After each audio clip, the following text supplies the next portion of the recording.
Yan mga kababayan, ito po yung ginawa ko ngayon. Tinitrim ko po yung mga dito, mga damo. Inutusan po ako ni Sir Paul na itrim to dito. Ayan o. Hanggang doon o. Para kasi nung una tinitrim din namin to nung una mga kababayan. At ngayon ay tumubo ulit. Kaya tinitrim ko din. Tinitrim ko ngayon. Para kumbaga ang maintain namin dito sa mga kababayan, damo dito. Mas tinitrim lang po namin mga kababayan. Dito sa labas ng bakod. Yan sa may tapat ng tinaniman ng mga sitaw.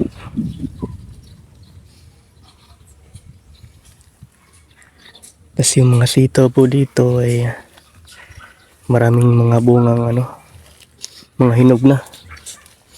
Ang haba pa oh. Grabe ng sitaw na to. So ito po ay gawin na lang po ito sa mga kababayan na similya. Yung buto nito. Yan para itanim uli. Kasi nga ang dami ng dito.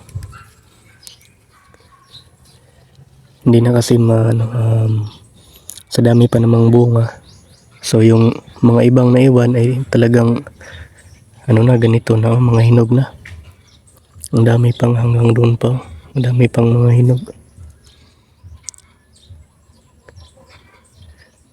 Tapos mga bulaklak napakarami pa rin. Yan napakarami talagang bunga nito mga kababayan yung sitaw na to.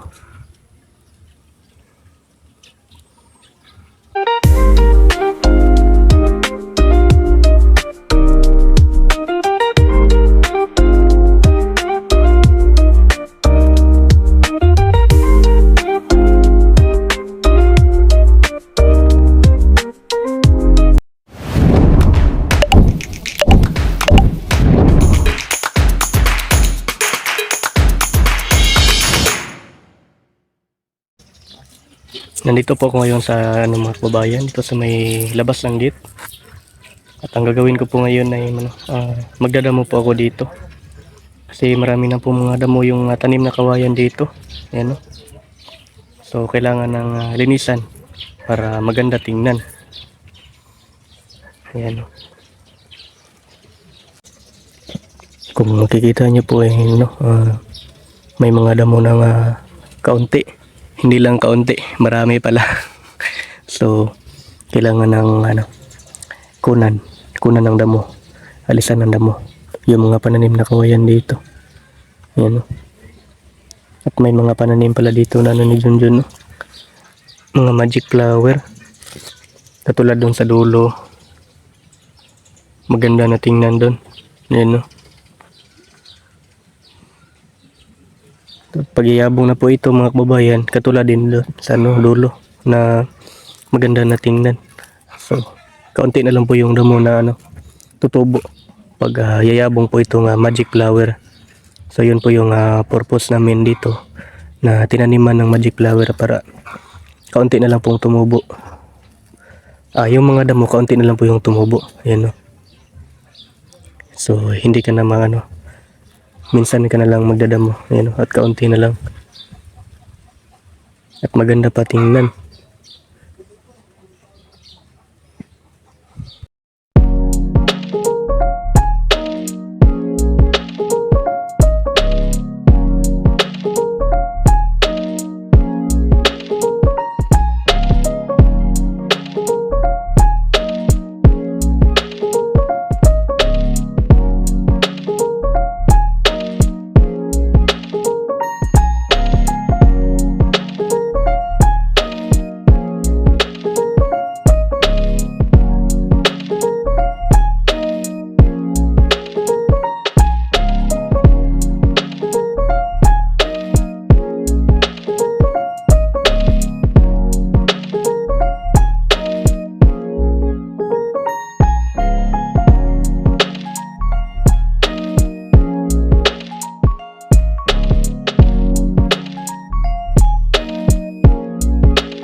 Ayan mga kababayan, tapos na po akong nagano dito, nagdamo. Ayan. So, malinis na po dito. Hindi katulad kanina na maraming mga damo na paano gapang-gapang dyan, na parang alimango. So, ayan, ngayon ay malinis na po dito. Ayan, no? So, maganda na po tingnan. Nakakahingal. Medyo mainit na po dito mga kababayan. Kaya minadali ko po. Binilisan ko yung pagdadamo dito. Kasi nga ay medyo mainit na po.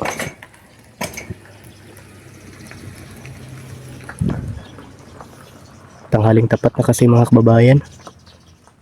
Kaya medyo mainit na dito. Diyan, no? Mainit na po dyan sa may daanan. Hindi lang masyadong mainit dito kasi nga may saging na nakaano.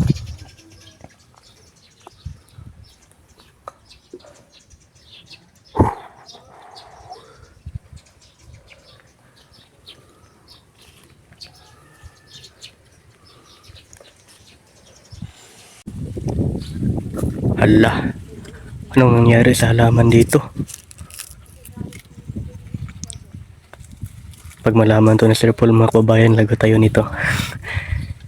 Nung una mga kababayan, doon to nilagay sa may doon sa puno ng mangga, doon sa may table sa tambayanan.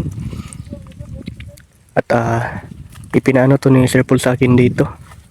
Dito niya pinalagay po. Nung paglagay ko dito mga kababayan, hindi pa to patay. Ngayon ay patay na. Siguro nga ay dahil yung ugat niya mga kababayan. Ano na? Yung dito. Lumalabas na yung mga ugat niya dito. Kaya pala nagkaganito mga kababayan. Kasi nga ang dapat dito mga kababayan ay matanim na to. Katulad nito. Natanim na, so buhay. Ito patay kasi nga ay hindi natanim. So ilang puno kaya ito? 2, 4, 6, 8, 10, 12. 12 puno po mga kababayan yung patay mga kababayan, yung hindi po natanim kasi nga ay wala na pong wala nang mapagtaniman. Puno na po yung dito PB farm ng durian. So ayan, no?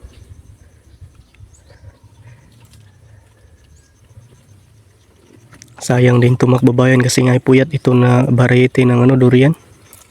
High quality ito na durian mga kababayan. Sayang hindi natanim. May pa naman, no?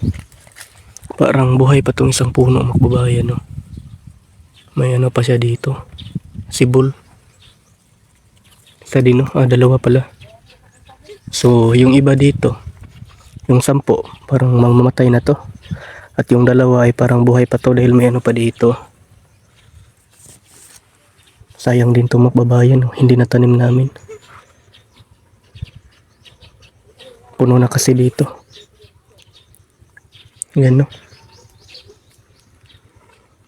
Grabe yung mga dito. Mga mais na pananim namin mga kababayan. Ito kasing mais mga kababayan, yung nagtanim nito. Kami talagang 3 mga kababayan. Ni Sir Paul, Krishna at ako yung pangatlo. Tinanim namin to November. So December, January, February. Pagka February nito mga kababayan ay na to. Pwede na to. Makalaga na tayo ng bunga nito mga kababayan. Dahil ang mais po mga kababayan ay 3 buwan lang po. At pwede mo nang ma-harvest. Ayan, no? At yung may lang ako sa inyo mga kababayan, yung pagtanim namin dito ng mais kaming 3 na Sir Paul, ni Krishna at ako. Dito bandaw. May lang ako, sasabihin lang ako. Si Krishna kasi yung nagtanim dito. Tapos ako yung pinabidyo kasi ako ni Krishna ng kumbaga pang reels niya sa Facebook ba. Ako yung nagbidyo sa kanya. Siya yung nagtanim. Tapos nadulas mga kababayan. Pagulong-gulong hanggang dito sa may pagulong-gulong. Hindi ko lang na ano nakuha na ng buong video, pero may nakuha ako, pero ano na nung dito na siya, oh. Pero yung gumulong siya dito, hindi ko nakuha na, mga kababayan. Tawang-tawa pa nga si ano, Sir Paul. Kasi nga yung chinilas na ano ginamit niya is ano, madulas. Katulad ni nung kumuha kami ng sitaw niyang nabulol pa. Katulad din nung kumuha kami ng sitaw dyan ni Krishna nung nakaraang araw. Dyan, no. Naanaw din siya. Gumulong din. Kasi nga yung suot niyang chinilas katulad din nung dati. Yung madulas na chinilas, mga kababayan. So yun lang po. And thank you. And joke lang po. Grabe talaga yung mais dito ba, no? Ang lalaki na ng bunga. Ito, parang may ano na to ba? Pwede na to. Tama lagi ito, mga kababayan, mga February. Ano, February. Makaani na tayo nito. Kasi nga January pa lang ngayon, may ano na. Matigas na. So may laman na po to. Ay, hindi pala puto yung laman nito, mais pala. Puto naman noon.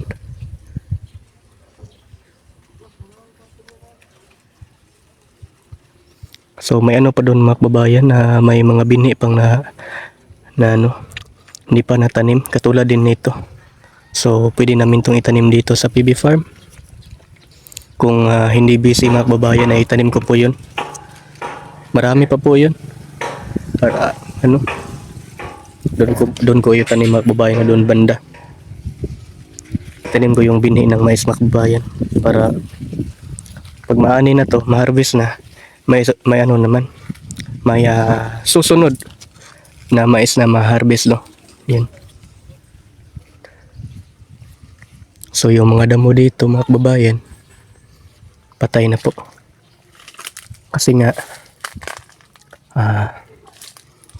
inisprehan na po to ni Junjun ng yung patay ng damo, mga kababayan. Yung herbicide, no. So ayan po. Ayan, no, tingnan nyo naman, no, patay na.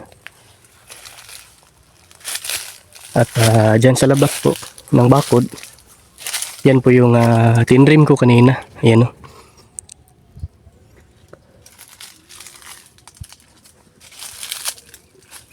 Ang laki na ng ano dito ng kapitbahay namin, mga kababayan. Ang laki na ng mga kamuting kahoy nila. Ayan, no. Pero yung tinanim ko doon, mga kababayan, malaki naman. Malaki na din, pero hindi katulad nito na malaki na. Kasi nga ay huli itong natanim. Ito ano, una itong natanim ng kapitbahay namin ni Uncle. Ayan, no. Ang dami palang gulay nila dyan, mga kababayan, no. May mga kalabasa, may papaya din, kangkong, I know, talbos pala, tas ampalaya doon sa ano.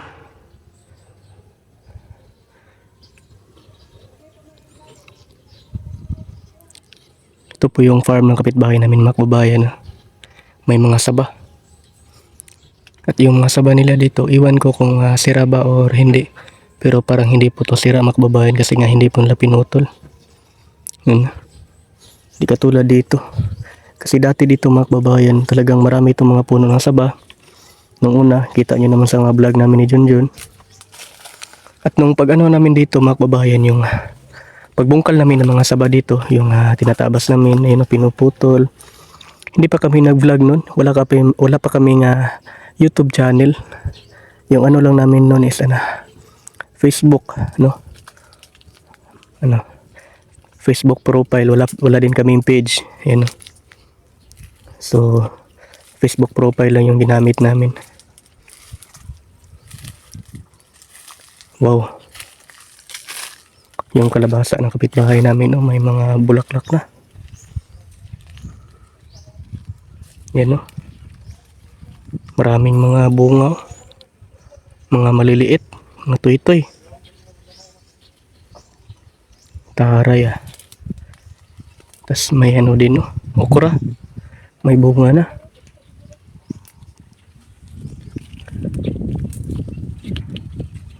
Ito ito na po yung kamuting kahoy mga kababayan, yung tinanim ko nung dati, nung nakaraan. Ito na po siya ngayon, no. Malinis na po at malalaki na, no. So, iwan ko kung ilang buwan ka ito bago may bunga dito sa puno niya, no. Hindi ko kasi alam kung ilang buwan to. Basta kung marami nga, kung may bunga, yan, no. Yun yung maganda na tingnan yung dito. Kamuting kahoy. Ano na yung lupa niya, oh. Parang may na to ba? Bunga na to dito. May nayunod.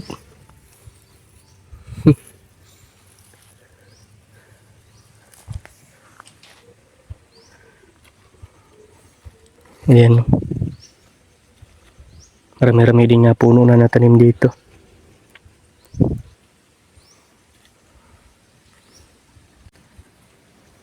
Ayan mga kababayan.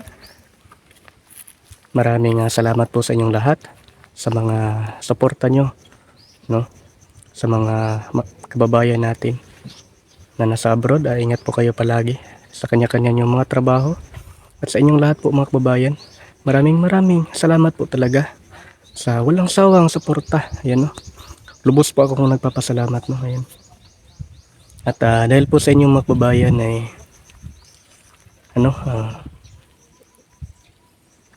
yan po kasi mga kababayan yung